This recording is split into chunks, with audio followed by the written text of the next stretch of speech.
Ladies and gentlemen, welcome back to another thrilling edition of the program. In today's episode of I Need to Get My Car Serviced Again, we have this Ford BA Falcon with the big 4-litre turbocharged engine.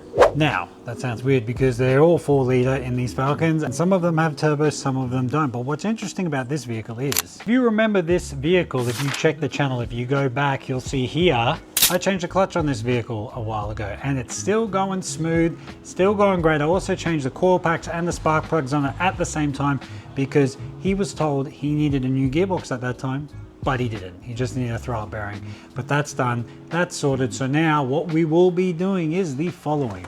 Engine oil and filter. We're using the Nulon 10W40. Really good stuff, highly rated. He's also going a K&N oil filter, which is definitely not a bad option. We're doing the fuel filter today, which a lot of people tend to miss. It's not the biggest deal in the world because in the tank, they have a little filter on them too. But if we can change this, which they're supposed to be changed, I think around like every 90,000 Ks, we'll do that to help prevent issues with the fuel injectors and the fuel system. He's got one of these K&N oil filter cleaner / recharge kits because the filter that's in his car now, as in the air filter, is serviceable. I'm going to show you how. But because we're doing this fuel filter, what I'm going to do first is I'm going to remove the fuel filter relay because I'm going to start it, run it, let the car die, and then from there will be no residual pressure in the line, which makes it a little bit of a cleaner job. It's just this one here. Right, didn't start, which is good because now either way we got no pressure in the lines. So now we got to get this air filter. This does have a map sensor, but it's way down under the throttle body, which we ain't going to clean today because we're not pulling throttle bodies off for this purpose. And the reality is a MAF sensor being dirty will affect the vehicle a lot more than a map sensor. Unclip that, remove this, put this to the side. Now we can clean this. This is how you do it. Like motorbikes, they put a bit of oil on the actual filter element to stop debris and all this kind of crap getting in. This is specifically for this type of filter, so don't just go doing it randomly. This is the K&N filter built for it. Here's the oil.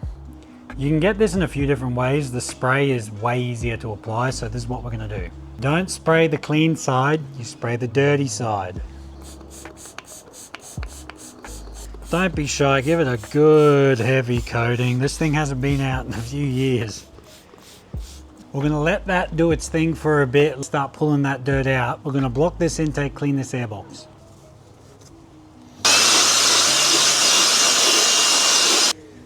Don't forget to pull that out. You do not want to have problems pulling that into your engine. Now this is what you're gonna do once you've waited for it to do its thing.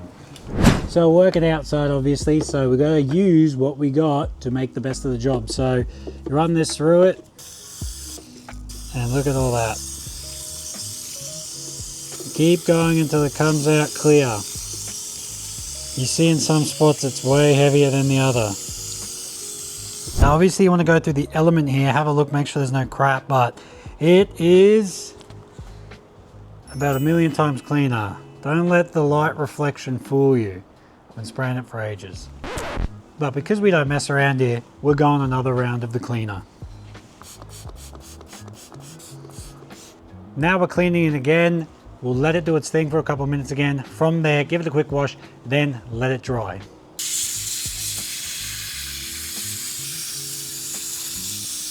Much cleaner, but now we need to dry it. Now leave it in the sun, let it do its thing, and we'll work on some other stuff. So, what I'm going to do now is might seem a bit counterintuitive to the videos I normally make. I'm going to actually change the oil first because I still want to give that a chance to dry, and then after the oil's done, I'm then going to move in to change the fuel filter. Not too complicated, 15mm bolt. Oh, that one's on there. The engine is actually tilted that way a bit, so the oil will be sitting here. I might lower it a bit to get this residual oil out as well once I pulled this out.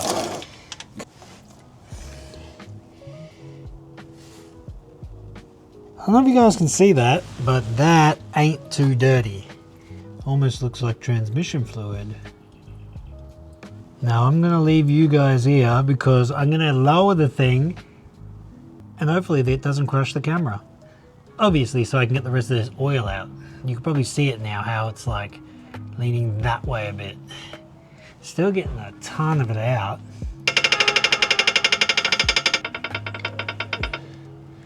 That's better. Now we can actually get the rest of that crap out.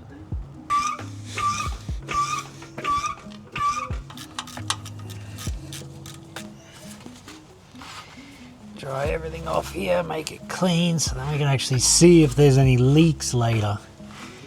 Which there won't be, in regards to the actual sump drain bolt. Let's get this filter. Fuck.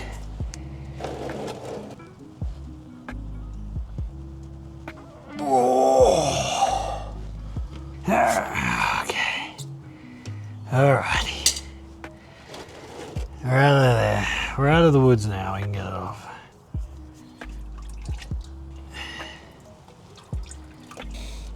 Just take a touch of that old oil just for the seal here.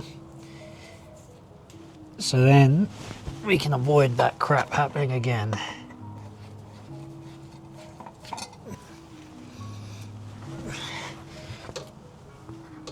Now it's pretty much just going to be as hand tight as possible.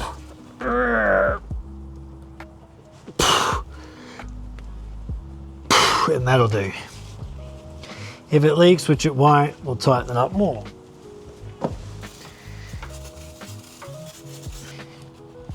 We'll chuck this oil in now so we don't have any. I need to move the car for a sec with no oil. So that's what we're gonna do. Alright, that's 5 litres in.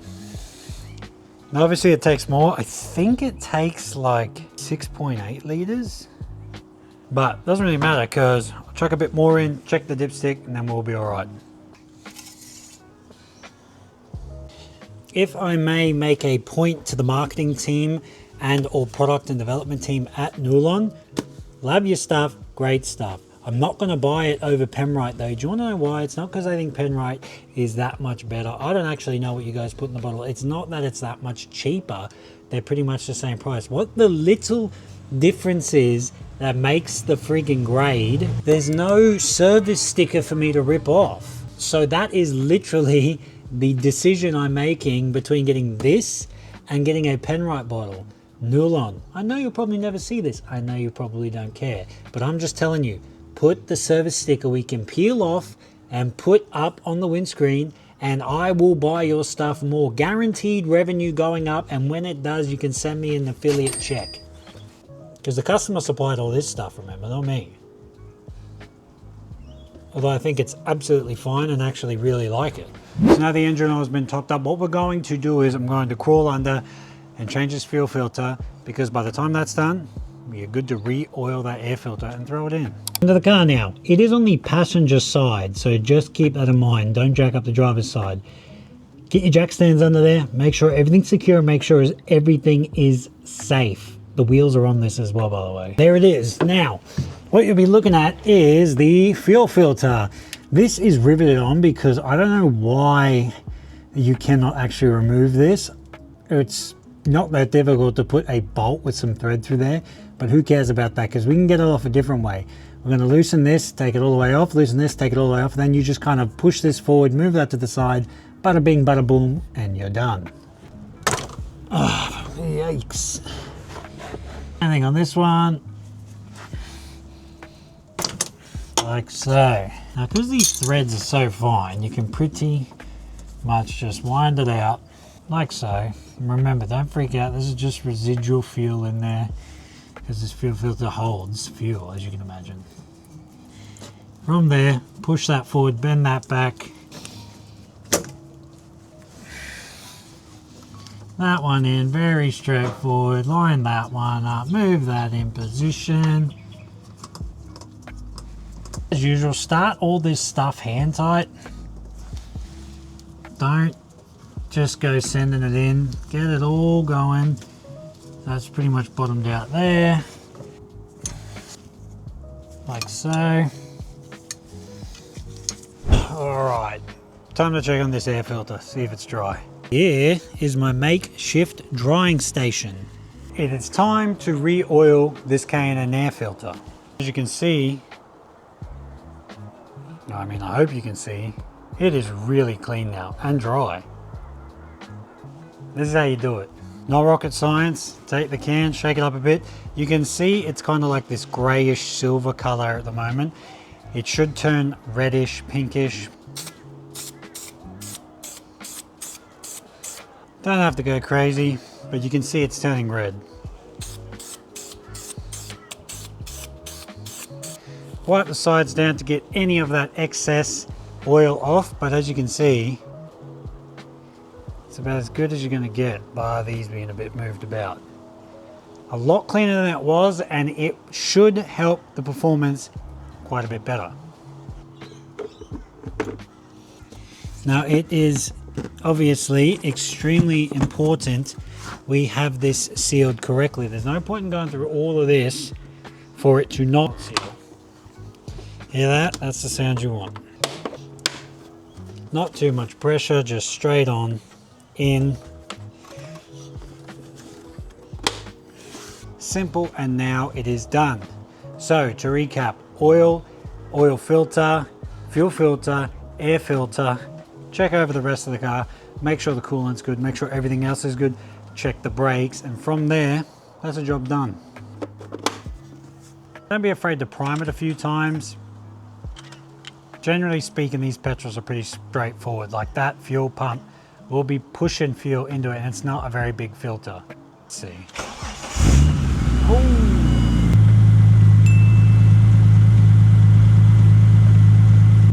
No leaks. Beautiful. No problems with the fuel filter leaking, as you just saw. Excellent. No leaks, no issues. Everything is gravy. We'll chuck a little bit of extra oil in it, because that fuel filter, it's quite a big filter. It took a bit of oil. Everything's changed, everything's working, everything's sweet. You'll see in this video I cleaned out this air filter. You got to chuck a little bit of oil on it. That's what that kit is you gave me. So it's all sweet there. It was really dirty, but now it's not, so it should be good. Engine oil done, engine oil filter done. There's no leaks. The fuel filter is done. I did see it was a Ryko, so maybe at some point someone did it, but so that is another job done. I actually went into the logbooks or whatever was left of it, filled out a bunch of stuff in regards to this vehicle's history. So then whoever works on it next, which will probably be me, but if it does have to get worked on next, at least they can open it up and have a look what's been done at what time, what kilometers, this kind of stuff. All right, we're on camera, but it's just my ugly face.